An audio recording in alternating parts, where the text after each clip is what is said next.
个9合1的选举结束了后，网红四菜鸟也是唔愿煞，针对高虹安助理的事件继续咧压料。这个四菜鸟公布的是另外一个国会助理叫做江青山，讲这个江青山的薪水伫7月和高虹安扣5000块，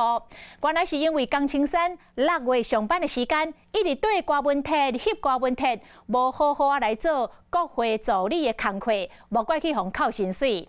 郭文泰并无回应这件代志，颠倒是新北市的新科议员窦冠廷讲郭文泰甲高虹安为着新竹的人事咧起冤家，是互郭文泰气挂挂，讲窦冠廷造谣言讲白贼，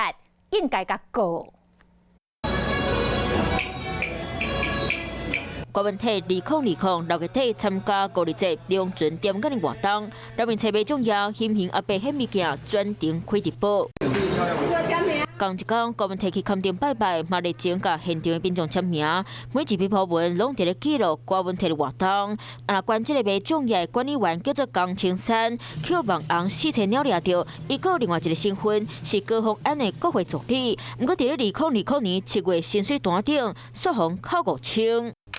四菜鸟公布江青山2020年7月薪水单，发现伊迄个月红扣5000，佮公布迄当年6月6面册普文来甲扣税。原来江青山上班的时间，拢对伫咧郭文泰的身躯边，无好好伫咧做国会助理，无怪红扣薪水。伫咧四菜鸟7号半暝公开消息了后，嫌阿伯迄物件都无佮铺新文章。另外一边，民进党新北市议员当选人窦冠廷，前一天压了郭文泰和高虹安，因为新的市府人事安排。两边总咧相骂，郭文泰冇来改激动起。我觉得我们应该告那个卓冠廷，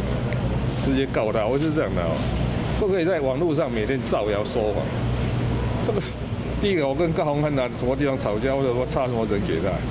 他讲的好像跟真的一样。9合1大选结束了后，民进党继续咧结，即马搁逼人事安排问题，这个争议有影是吵袂离。